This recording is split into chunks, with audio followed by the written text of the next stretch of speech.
Kalau saja presidennya bukan Jokowi yang dikenal bersih dan keluarganya saja tidak ada bisnis yang bersinggungan dengan pemerintah, mau jadi apa Indonesia ke depan? Assalamualaikum warahmatullahi wabarakatuh.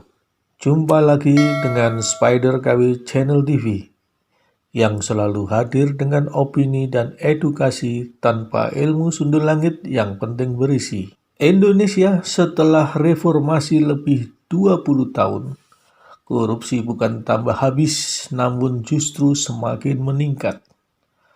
Kalau dulu zaman Orba, sebuah rezim korupsi dengan kroninya saja, kalau sekarang semua bisa melakukan korupsi secara berjamaah, asal dekat dengan pemangku kebijakan, mulai dari menteri, direksi BUMN, gubernur, wali kota, bupati, ketua DPR, anggota DPR pusat dan daerah, jaksa, hakim, hingga kepala desa.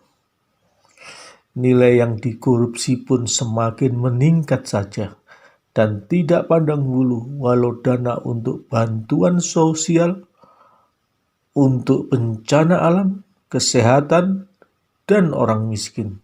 Kalau saja presidennya bukan Jokowi yang dikenal bersih dan keluarganya saja tidak ada bisnis yang bersinggungan dengan pemerintah, mau jadi apa Indonesia ke depan?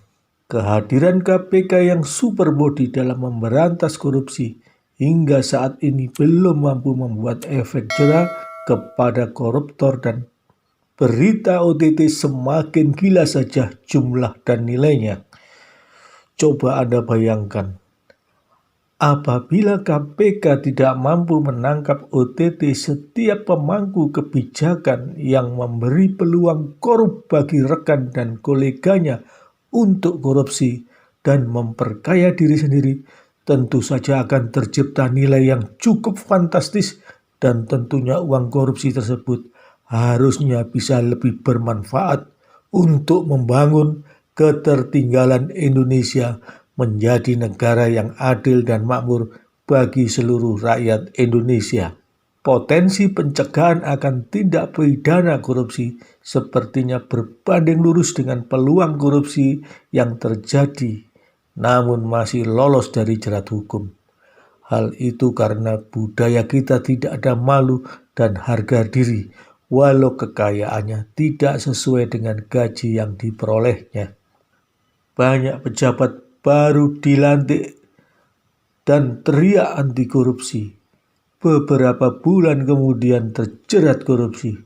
Bahkan untuk para menteri saat dilantik presiden sudah diperingatkan jangan korupsi. Namun mereka tidak takut. Kalau sudah demikian, apa yang harus dilakukan agar perilaku korup di negeri ini minimal takut dan berhenti? Sebagai contoh, Menteri KKP dan Menteri Sosial, mereka baru setahun dilantik sudah berani terang-terangan mengubah kebijakan. Pendahulunya untuk melindungi sumber daya laut namun digunakan untuk memperkaya diri dan koleganya, dan apabila tidak terendus KPK, potensi kerugian negara bisa ratusan triliun. Demikian juga bantuan sosial yang hanya 300.000 ke masyarakat yang lagi susah karena pandemi. Di tingkat menteri saja dipotong 10.000. Lalu berapa lagi harus terpotong nilainya sampai ke masyarakat?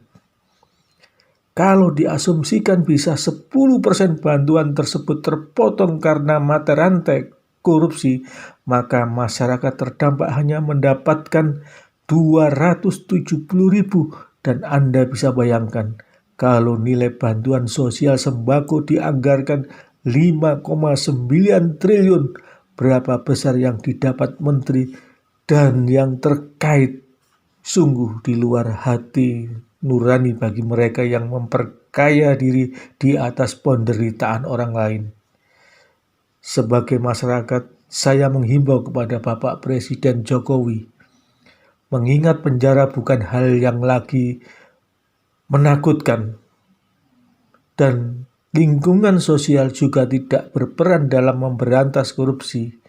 Maka untuk menutup prestasi Bapak Presiden yang telah banyak melakukan perubahan besar di negeri ini, walau dalam situasi global yang sulit karena perang dagang Amerika dan Cina serta pandemi COVID-19, mohon menginisiasi undang-undang kepada DPR tentang hukuman mati atau penjara di tengah laut yang tidak ada penduduknya bagi mereka yang melakukan korupsi dengan nilai tertentu.